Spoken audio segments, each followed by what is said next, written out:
Are we doomed? What can be done about it? Very shortly, yes, you are. Can you elaborate, please? Yes. You're not doomed yet, but in all of world history, there has never been a civilization that has so opened its doors to another civilization that is openly hostile to it. So this is unprecedented, what's happening. Your ancestors of Europe, when I describe it in my books, because I write about history, fought tooth and nail to prevent Islam from entering and conquering Europe. Because that was one of the grand plans that went on for century after century from the east. The Turks were trying to enter Constantinople. They surrounded Vienna in 1683. And before that, the Muslims, I told you, went up into Tours in France in 732, 1,000 years later. This was an actual goal. And now Western Europe is saying, oh, none of that matters. It was a misunderstanding. Come on in. But they haven't changed. That mentality, and when I say they, that's obviously, I'm simplifying. The mentality that I've described is part of Islam. It's an Islamic concept. So the Islamic State, you're told, oh yeah, they have nothing to do with Islam. They've twisted it. No, they haven't. They are a representation of what Islam, the caliphs, the sultanates, the emirates, that's how they operated. The heads of Islam, the grand imams and the muftis said the same exact thing. Okay, so that is what it is. Again, it's not my point to arguing, well, this particular migrant wants to conquer you. Maybe he doesn't. Maybe he's looking for a good life. I understand that, and that's what makes it complicated.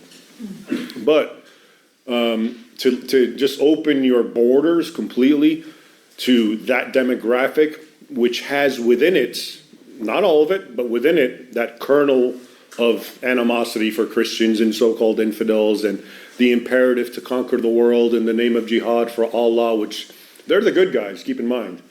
They never see themselves as the bad guys. This is one of the issues with all conflicts. They're not bad guys. They're good guys in their minds. You're the bad guys because you're infidels, and they're trying to bring the light of Islam to you. So that's another aspect of how moral, or the morality that they feel. They're the good guys, okay, in doing this. Because look at you, Denmark and Europe, you're all dissipated drunks and profligates, and there's no real. I'm sharing with you their arguments because I read it and I hear it.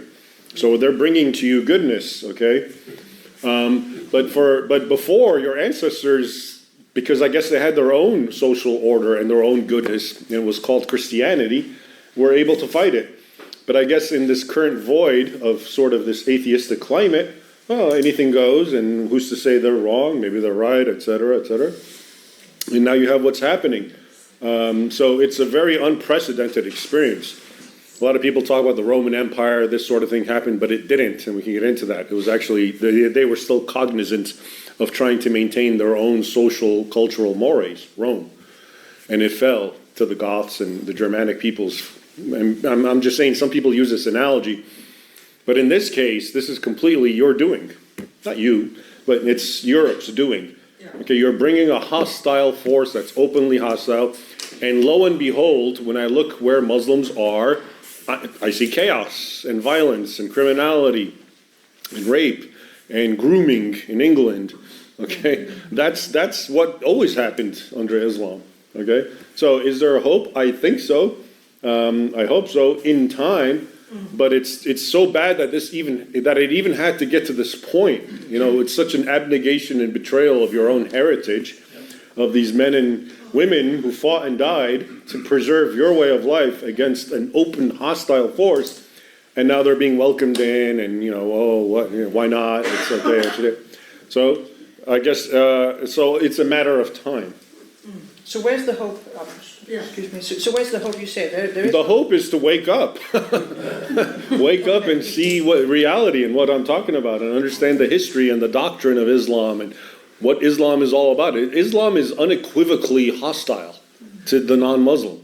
If you ever read the Quran, you don't even read the Quran. I mean, just anything. All I have to do is sit and listen to your average Friday sermon, and it's just violence and killing and subjugating, okay?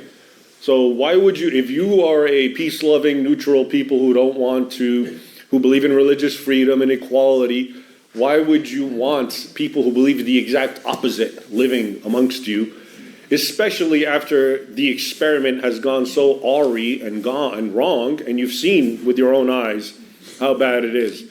I don't know which is the worst country, but I heard a lot recently about Sweden being a complete shambles, okay, and they have the most Muslims. So surely there's a correlation between a country that's about to collapse and the number of Muslims there, okay, but you have to be able to be honest with yourselves and make that connection, and even more difficult, act according to it, even though it may make you look like the bad guys. Do you know how